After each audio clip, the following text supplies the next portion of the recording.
Hi hello నమస్తే, నేను కృష్ణాంజనేయులు. శాంతి భద్రతలు గంజాయి అనేటువంటి అంశం మీద చంద్రబాబు నాయుడు శాసనసభలో నిన్న శాసనసభలో ఆ తర్వాత వైట్ పేపరు రిలీజ్ చేసేటువంటి సందర్భంలో ఒక ఆసక్తికరమైనటువంటి కథ చెప్పాడు. ఈ కథ చాలామందిని ఆకట్టుకున్నది.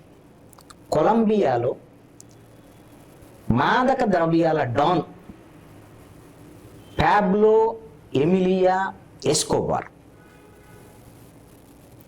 ఈ ఎస్కోబార్ కథ ఎందుకు చెప్పాడు చంద్రబాబు నాయుడు? ఈ ఎస్కోబార్కి అంటే ఈ మాదక ద్రవ్యాల డాన్ ఎస్కోబార్కి ఆంధ్రప్రదేశ్లో ముఖ్యమంత్రిగా జగన్మోహన్ రెడ్డి పరిపాలించినటువంటి ఆయనకి చాలా దగ్గర సంబంధాలు ఉన్నాయి అని ఒక మాదక ద్రవ్యాల డాన్తో జగన్మోహన్ రెడ్డిని పోల్చాడు చంద్రబాబు నాయుడు. ఏంటి అసలుకి ఎస్కోబార్కి జగన్కు ఉన్నటువంటి దగ్గర సంబంధం ఏంటి? చంద్రబాబు నాయుడు చెప్పిన ప్రకారంగా ఆ కథ ఏమిటి అనేటువంటిది అందరినీ కొంచెం క్యూరియాసిటీ కలిగించేటువంటి అంశమే.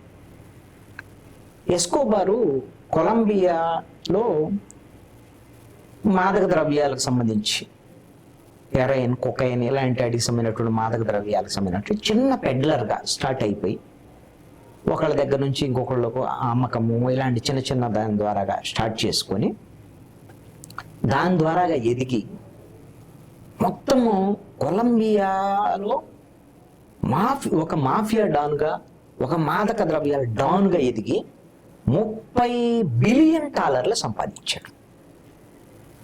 ఇది 1980s సంబంధించినటువంటి టైం.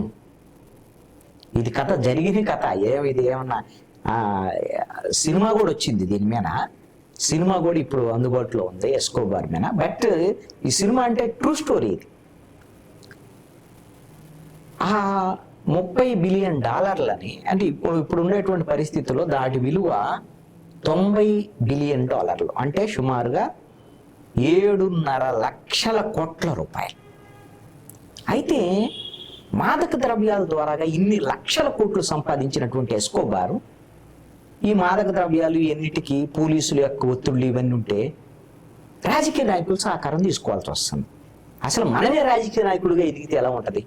మనమే ఎందుకు రాజకీయ నాయకుడు కాకూడదు?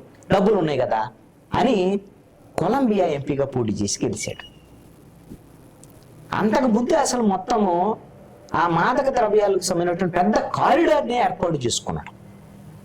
తిరుగులేనటువంటి ఆ సామ్రాజ్యం, మాదక ద్రవ్యాల ఆ సామ్రాజ్యానికి అతను తిరుగులేని డాన్గా ఉండి ఒక కారిడార్ ఏర్పాటు చేసుకొని 1982 వచ్చేసరికల్లా కొలంబియా ఎంపీగా గెలిచాడు.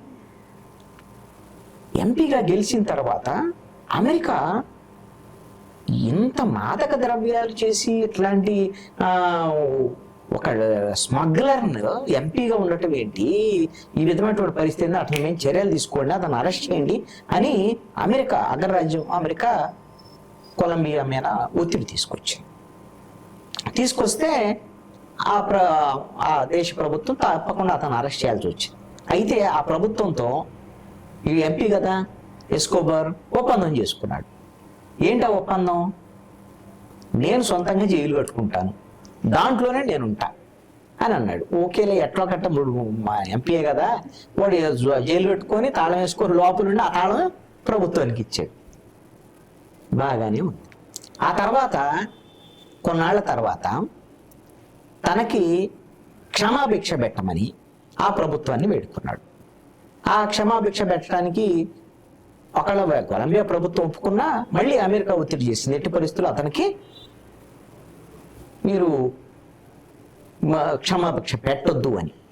న్యాయశాఖ మంత్రి దాని మీద కుదరదు అనేటువంటి దాని మీద చేస్తే జైలు నుంచి తప్పించుకొని వచ్చినటువంటి ఈ ఎస్కోబారు న్యాయశాఖ మంత్రిని చంపేశాడు.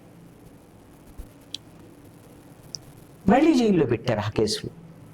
జైల్లో పెట్టిన తర్వాత ఈ కేసును విచారించేటువంటి క్రమంలో ఆ దేశ సుప్రీంకోర్టు న్యాయమూర్తులు తనకు వ్యతిరేకంగా విచారణ జరుపుతున్నారని సుప్రీంకోర్టు మీదకెళ్ళి సుప్రీంకోర్టు మీద దాడి చేసి 11 మంది న్యాయమూర్తులను చంపేశాడు. మళ్ళీ అతను తీసుకెళ్లి జైల్లో పెట్టినటువంటి పరిస్థితుల్లో మళ్ళీ జైలు నుంచి తప్పించుకొని సెక్యూరిటీకి సంబంధించినటువంటి క్యాంపు మీద దాడి చేసి 2400 మందిని హతమార్చినటువంటి పరిస్థితి. ఒక విమానాన్ని కూడా తగలబెట్టాడు. చివరికి అతను ఏ స్థాయికి అతని నేర చరిత్ర వెళ్ళింది అంటే ఆ దేశ అధ్యక్షుడినే చంపేటువంటి స్థాయికి వెళ్ళిపోయాడు. అంటే చంద్రబాబు నాయుడు ఈ ఎస్కోబార్ కథ చెబుతూ ఈ విధంగా డబ్బులు సంపాదించాలి అనేటువంటి ఇది కోరిక కాదు, డబ్బులు సంపాదించాలనే వ్యసనం. అలాంటి వ్యసనంతో మాదక ద్రవ్యాలు ఇలాంటి గంజాయి, ఇప్పుడు ఆంధ్రప్రదేశ్లో గంజాయి ఆంధ్రప్రదేశ్గా మార్చారు 5 ఏళ్ల పాటు. ఈ విధమైనటువంటి వీళ్ళు డబ్బులు సంపాదించి మాదక ద్రవ్యాలు గంజాయి వీటి ద్వారా సంపాదించి అసలు పవర్ తన దగ్గరే ఉండాలని ఈ విధమైనటువంటి నేరాలకు పాల్పడతారు. చివరికి అదే ఎస్కోబార్ సంగతి ఏమైంది అని అంటే అక్కడ ఉండేటువంటి కోర్టులు శిక్షించలేనటువంటి పరిస్థితి, దేశం శిక్షించిన పరిస్థితిలో ప్రజలే శిక్ష వేసేటువంటి పరిస్థితికి వచ్చారు. అందుకని ఎస్కోబార్ని జగన్మోహన్ రెడ్డిని కంపేర్ చేస్తూ ఏమంటాడంటే చంద్రబాబు నాయుడు, ఇలాంటి నేర చరిత్రలు కలిగినటువంటి వీళ్ళని రాజకీయాల నుంచి తరిమేసేటువంటి బాధ్యత ప్రజలు తీసుకోవాలి అనేటువంటి విధంగా చంద్రబాబు నాయుడు జగన్ని ఎస్కోబార్ని కంపేర్ చేస్తూ చెప్పినటువంటి మాట. దీన్ని ఎంత మేరకు జగన్ నిజంగా ఎస్కోబార్ ఒకేలాంటి వాళ్ళని నమ్ముతారా లేదనేటువంటి విషయం ఒకటైతే, చంద్రబాబు నాయుడు మాత్రము జగన్మోహన్ రెడ్డి అనేటువంటి వ్యక్తి అసలు తన డబ్బు సంపాదించడం కోసం, తన అధికారాన్ని నిలబెట్టుకోవడం కోసం ఎంత దీనికైనా దారుణాలకైనా తెగిస్తాడు అని చెప్పడం చంద్రబాబు నాయుడు ఉద్దేశం.